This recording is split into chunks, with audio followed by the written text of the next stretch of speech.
Olá, bem-vindo ao Saúde e Companhia, esse projeto da MR, Estratégias de Comunicação, da Praia Filmes e da TV Tropical para levar mais saúde e qualidade de vida para todos nós. Eu quero começar o programa deste sábado mandando um beijo, um abraço muito especial para Marta, para Dona Diana, Dona Dione, minhas companheiras ali de academia todas as manhãs na Bimove, elas que sempre falam sobre o programa, que estão anotando as dicas. Muito obrigada aí pela participação de vocês e pelo feedback. Lembrando que você pode e deve participar também pelo @SaúdeCia na TV, mandando o seu comentário e inclusive propondo matérias para a gente trazer aqui no sábado na TV Tropical. E no programa de hoje você vai ver inovação em saúde para levar mais saúde mental para todos nós. Quais são os mecanismos disponíveis para a gente poder aprender sobre a nossa agitação mental, sobre biofeedback? Já ouviu falar sobre isso? Você vai ver também o envelhecimento precoce dos nossos dentes. Sabia que é possível barrar este envelhecimento? E ainda dicas de lanches saudáveis, as barrinhas de proteína que, de acordo com o seu objetivo, tem algumas mudanças sim nas indicações. E como a gente precisa estimular a cultura, um livro que você tem que incluir na sua lista desse mês. Agora no Saúde e Companhia.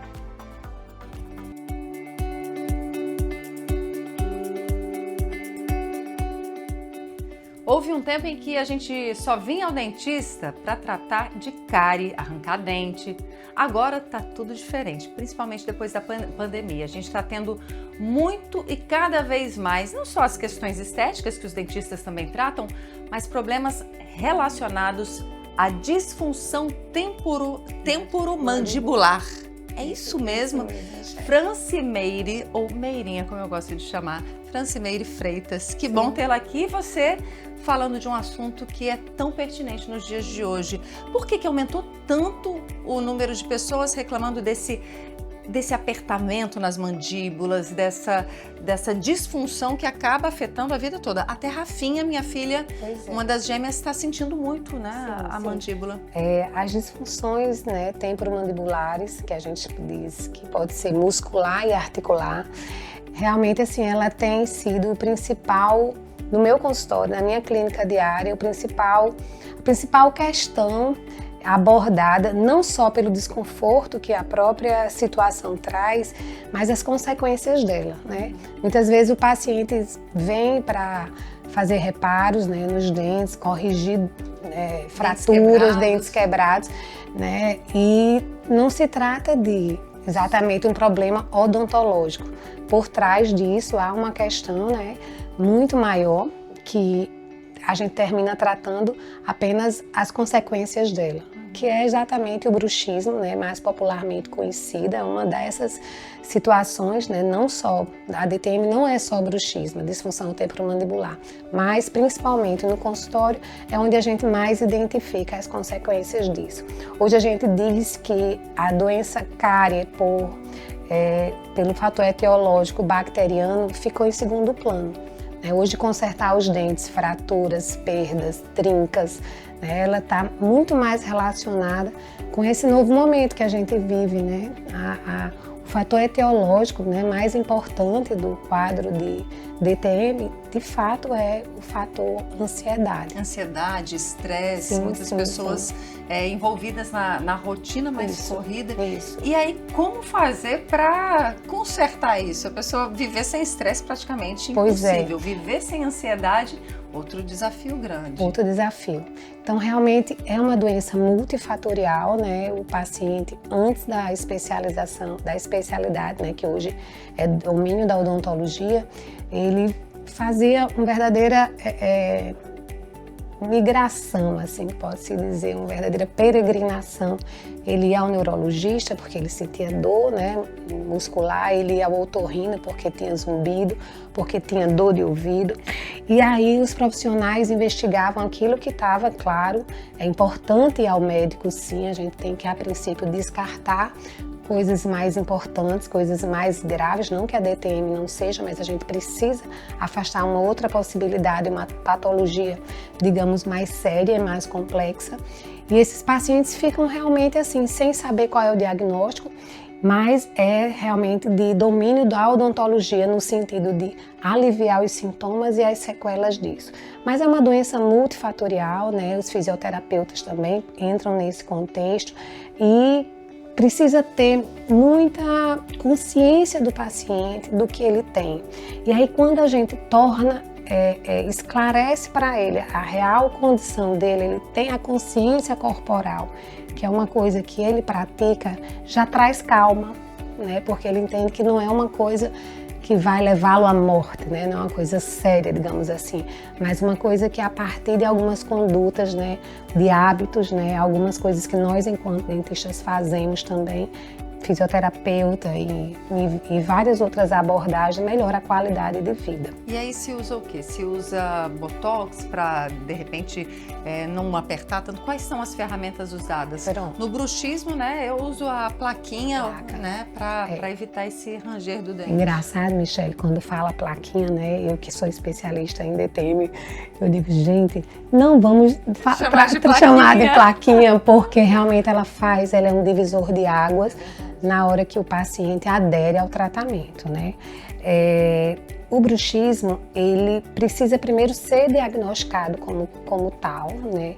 Quando tem as sequelas, nós tratamos através, a placa é uma das ferramentas, fisioterapia de liberação e a toxina, né? Que a gente, Botox na realidade é um nome comercial da marca que começou tudo isso. Mas a gente chama de toxina botulínica. O tratamento com a toxina botulínica, ele não tem uma relação direta com a DTM. Existem correntes aí de vários pontos. Ele é uma ferramenta, sim, para tratar também uma das sequelas da DTM, que são as cefaleias, a migrânia, a cefaleia tensional. Então, ele entra no contexto de aliviar um sintoma que também é uma comorbidade da DTM. Mas eu queria trazer uma coisa nova para você.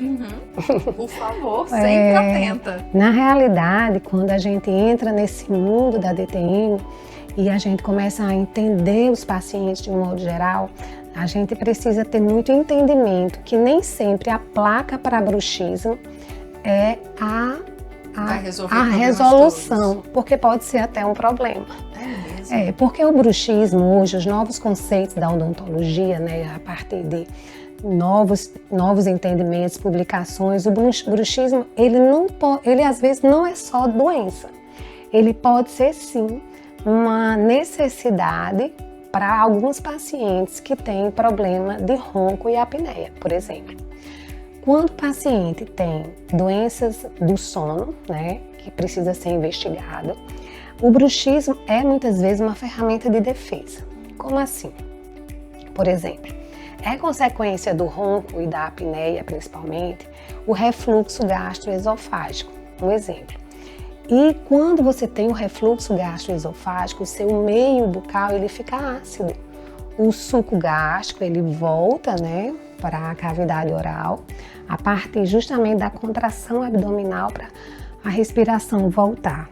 E nesse momento, o bruxismo leva a uma maior liberação pelas glândulas salivares do conteúdo salivar, que à noite, naturalmente, essa produção essa produção de saliva, ela é orquestrada, digamos, pela luz. Então, à noite, naturalmente, a gente saliva menos. Então, às vezes, o bruxismo, para esses pacientes que estão em meio a um meio ácido na boca por um refluxo, ele é necessário para que as glândulas produzam saliva e assim diminuam a acidez da boca. Olha só. Pois é. Uma outra coisa para um paciente apneico, o bruxismo, ele leva a uma movimentação muscular que traz o paciente para um sono superficial, que não é o que a gente gostaria, mas que determina ao paciente também uma movimentação que traz ele a uma respiração normal. O que é importante em tudo isso, Michele? Isso é importante porque o paciente que procura um dentista, o dentista precisa conhecer aquilo que ele vai tratar. Porque nem sempre a placa de bruxismo para pacientes que têm quadro de ronco e apneia vai ser o tratamento. Porque às vezes o bruxismo está sendo para ele sim uma via de escape para evitar outros problemas. Então é importante que o dentista também ele tem toda a condição. Existe hoje a odontologia do sono. A gente pode pedir exames, né? Como, por exemplo, a polissonografia. Entender o quadro do paciente. Claro que o tratamento compete aos médicos, né, da área, mas você não pode instalar uma placa de bruxismo num paciente que, por exemplo, tem apneia, que você vai piorar o quadro dele. Nós, dentistas, podemos entrar com os aparelhos intraorais, né, para tratar a apneia obstrutiva do sono, desde que assim seja o caso, desde que seja indicado, né, que quando ele tem apneia moderada e grave, ele tem que ir para um CPAP. Aí sim, com ele usando o CPAP para tratar a doença de base dele, ele pode usar a placa, porque ele já está tratando o que é mais importante. Então, por que eu trago tudo isso? Falo muito, porque o assunto realmente é lindo, o assunto ele é interessante, ele é novo e é importante que a classe, que a sociedade entenda que hoje o dentista ele não é mais só aquele profissional que vai tratar cárie e doença de gengiva. Sim, a gente trata, sim, reconstrói, deixa bonito, deixa o belo. Hoje o dentista também tem essa questão da estética voltada muito para isso, mas a gente pode sim, a gente é parte de um corpo, boca, né, que a gente pode fazer diagnóstico de muitas doenças através de um exame bem feito, quando a gente, na realidade, a gente tem um entendimento maior, Michele, a gente aumenta a nossa capacidade de diagnóstico. Então você ajuda seu paciente, não que você vá fazer o papel de outros profissionais, mas a sua cadeira odontológica, às vezes, pode ser uma ferramenta de diagnóstico importante para tratar e melhorar a qualidade de vida dos pacientes. Maravilhosa, por isso que eu sou fã dela. Parabéns! Oh, querida, adorei, desculpa, falo demais. Adorei, mas é porque eu realmente gosto muito do assunto e eu gostaria muito que as pessoas tomassem conhecimento dessas possibilidades que a odontologia os traz também. E que você faz com tanta maestria. Parabéns. Obrigada, querida. Adoro. Estou sempre às ordens quando precisar, tá bom?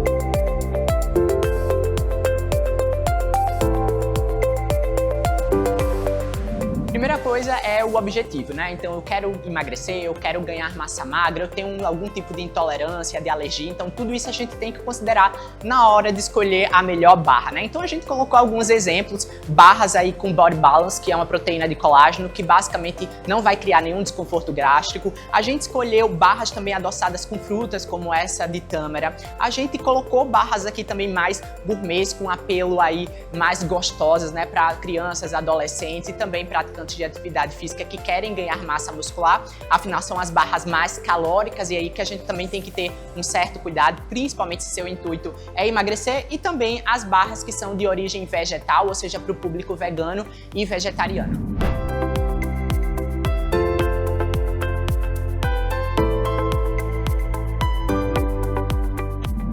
Uma barrinha para emagrecimento, vocês vão olhar no rótulo que ela vai vir uma média de 120, 130 calorias até 150. A partir disso, essa barra ela já vai representar mais do que, por exemplo, uma porção de fruta, né? Então, se a gente pegar uma banana que é 93 calorias, seria basicamente o dobro ou triplo, como as barras praticamente gourmets. Então, se você quer uma barra de proteína para o emagrecimento, ela vai ter uma faixa mais ou menos de 10 gramas de proteína e uma quantidade de calorias em torno de 130, 150 no máximo.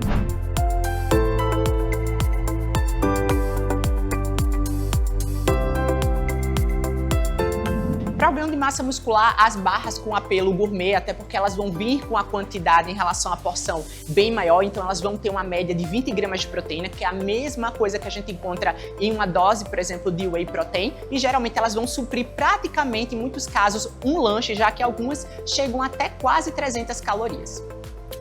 Aumentar o peso, aí a gente realmente pode fazer uma combinação. A gente tanto pode usar as barras com apelo gourmet, como também a gente pode colocar durante o dia, já que a gente vai ter que aumentar a porção, seja em comida ou seja também da suplementação, com as outras barras, né? Para basicamente você variar e também não enjoar, que é algo que as pessoas aí também se preocupam bastante com a monotonia.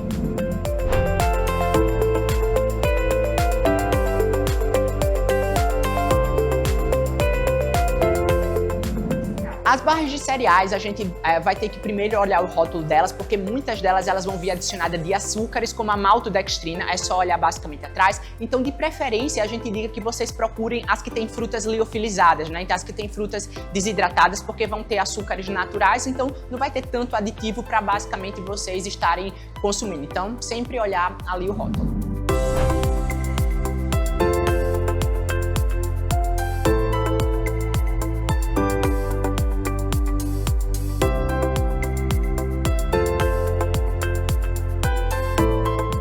A gente sempre indica as barras de proteína justamente por conta do potencial de saciedade, independente se é para o ganho de massa muscular ou independente se é para o emagrecimento, a gente está falando, né, de um macronutriente importante ali para o nosso dia a dia e que é pouco consumido para a população no geral. Então, entre uma barra de cereal e uma barra de proteína, certamente também pelo rótulo, né, nutricional, a de proteína é a mais indicada. Então, o iogurte também é uma excelente opção proteica, a gente só vai se preocupar com o público que é alérgico ou não, mas também temos iogurtes de origem vegetal, né? Eles são uma ótima combinação, né? Porque você vai agregar tanto uma fonte de carboidrato como de proteína, que também ajuda ali, seja na saciedade ou seja no ganho de massa muscular. No próximo bloco, você vai ver as ferramentas disponíveis para que a gente possa fazer um diagnóstico melhor da nossa saúde física, mental, a saúde integral. E um livro que você precisa incluir no seu mês aí de setembro. Aproveite!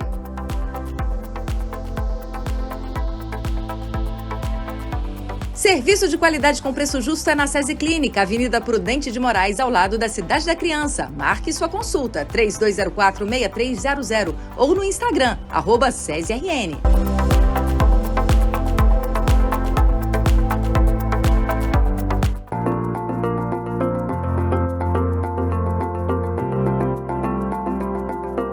A gente está entrando aí, né, no Setembro Amarelo, primeiro fim de semana de setembro, e aí vem muitas questões relacionadas às nossas emoções. Como é que a gente pode lançar mão de algumas ferramentas para trabalhar bem as nossas emoções? Eu estou com o Jean-Pierre Belin, que é neuropsicólogo e trabalha diretamente com essas ferramentas. Jean, conta pra gente o que é que a ciência tem hoje à nossa disposição para nos ajudar a direcionar aí sobre essas questões que são tão cotidianas como ansiedade, depressão, inquietação, enfim. Como a gente pode lidar melhor com tudo isso? Bom, a gente vai falar primeiro do biofeedback, que eu acho que nessa sua fala me trouxe até o pensamento que ele vem de uma teoria chamada teoria polivagal.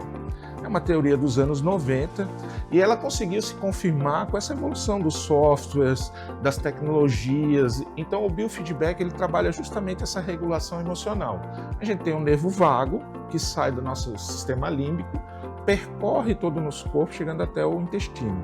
Então há toda uma conexão. E esse software permite, através da respiração, a busca por esse equilíbrio. Então pessoas com ansiedade, depressão, muitas vezes são procuradas lá na clínica e aí a gente faz esse trabalho para equilíbrio emocional. Não é que nós vamos fazer uma psicoterapia, nós vamos dar suporte a essa pessoa para que ela possa avançar nas outras partes. Porque a ansiedade, por exemplo, uma das sensações da ansiedade para mim é a respiração já encurtada, né? Então acaba que a gente é diretamente afetada, né? Exatamente, é aquela respiração que a gente chama de luta e fuga. Porque a gente usa aquilo que a gente chama de acessórios. Quando a gente vê uma pessoa com ansiedade, a gente vai descobrindo que a pessoa utiliza muito essa parte acessória. Que aí você começa a puxar o ar, mas não puxa diafragmaticamente, porque é o diafragma que você vai trabalhar. Então essa luta e fuga é utilizada justamente porque a ansiedade dá essa sensação. Então, no trabalho com o biofeedback, você vai trabalhar essa respiração para que ela compreenda o equilíbrio que ela pode ter. E a gente tem como monitorar também a nossa atividade cerebral para saber se ela está acima do considerado normal? A gente consegue também ou abaixo? Nosso cérebro é feito de ondas, né?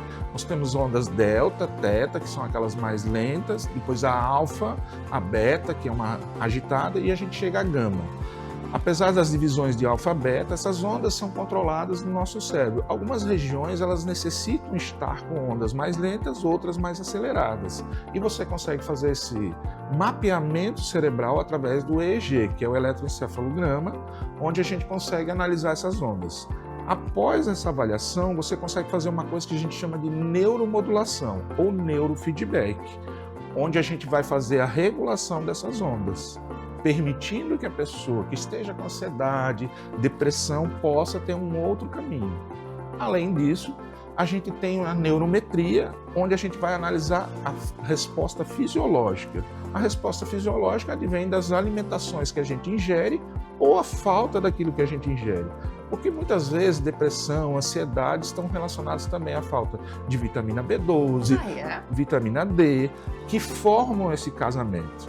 A gente tem muito como exemplo os países nórdicos da Europa, onde o sol tem pouca incidência, onde o uso de vitamina D é necessário para evitar a incidência de suicídio.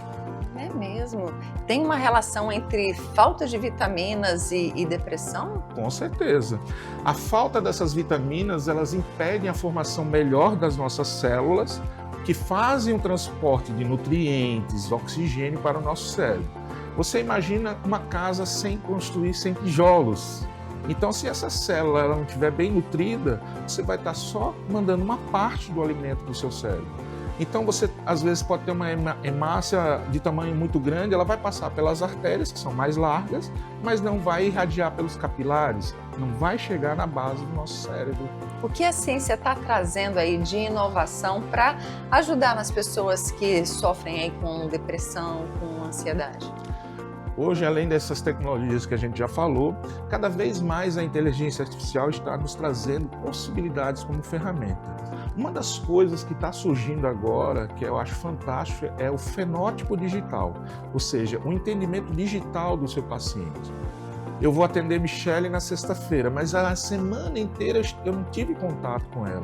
Eu não sei como é que foi os dias dela, mas através do celular dela, e de um aplicativo eu vou conseguir me conectar a ela e saber se naquela dia ela estava mais depressiva ou emocionalmente mais feliz. Então todas as informações, quando eu reencontrar você, eu já vou ter. E vou ter mais atendimento assertivo. Porque o terapeuta ele não vai ficar 5 anos com o paciente. Porque aí já não é mais uma relação de paciente-terapeuta, é de amizade, de encontro para discutir um problema que já deveria estar sanado. E aí, quando você pega essas informações, né, dos dados móveis da pessoa, com que assertividade é possível fazer o diagnóstico ou a avaliação? Pronto, a pesquisa que está sendo realizada nos Estados Unidos pelo Boston Medical Center, ele fala em acima de 90%, que é altíssimo. Né? Inclusive existe outra pesquisa lá falando inclusive do acompanhamento dos posts de Twitter. Então ele acompanha a pessoa diariamente para saber cada Twitter que você posta. Às vezes quando a gente está mais assim triste, vai lá, descarrega no Twitter nossa tristeza, ou é quase que um acudir de pedido de saúde, de socorro, né? Outros dias estou feliz, quero externar para todo mundo. A gente vê que as redes sociais hoje são catalisadores das nossas emoções. E qual é a ressalva necessária nesses casos? Então entra toda a questão ética, né, profissional.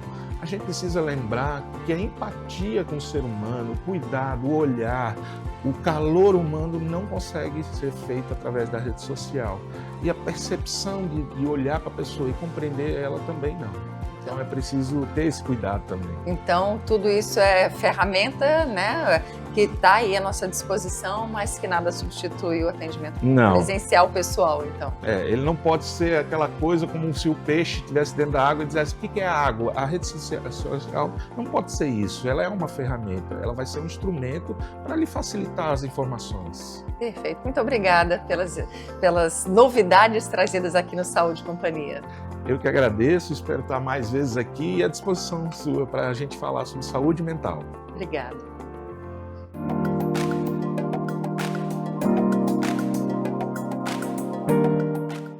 Com Armas Sonolentas, da Carola Saavedra, foi um daqueles livros que me conquistou já pela forma. Não só pela história, mas pela estética. A maneira como ela escreve, como conduz a narrativa, é diferente. É envolvente, como entrar num sonho que de vez em quando se transforma em mistério. O livro é dividido em 2 partes, o lado de fora e o lado de dentro. E cada uma dessas partes é subdividida em 3 vozes: Ana, Mike e a avó.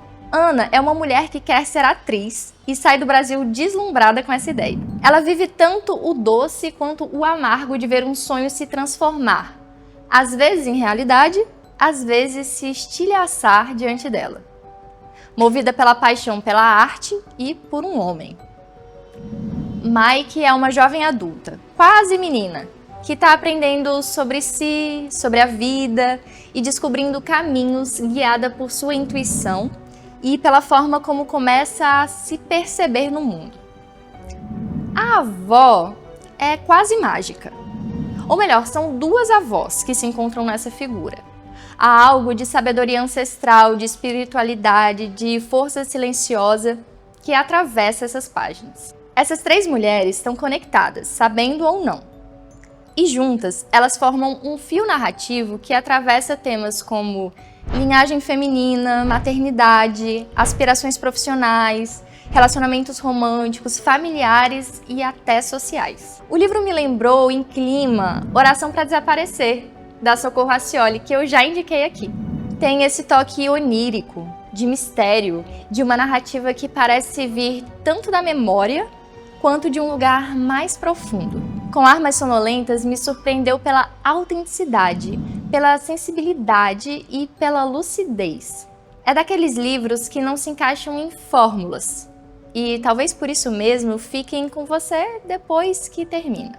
E eu quero muito saber, essa mensagem chegou até você? Você ficou com vontade de ler? Já leu? Começou e parou no meio? Me conta lá no Instagram, no @vidadessejeito. Eu quero conversar sobre esses e outros livros que são verdadeiras viagens literárias. Porque para mim ler é isso, viajar e voltar um pouco diferente.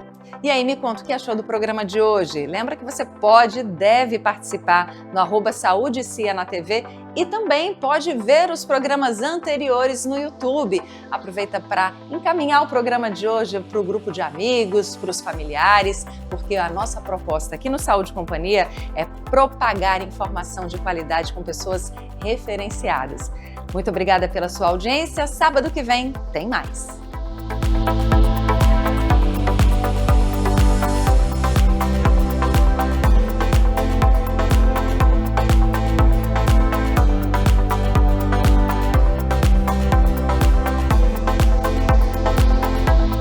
Serviço de qualidade com preço justo é na SESI Clínica, Avenida Prudente de Moraes, ao lado da Cidade da Criança. Marque sua consulta, 3204-6300 ou no Instagram, @SESIRN. Saúde e Companhia é um projeto da MR Estratégias de Comunicação, produção Praia Filmes,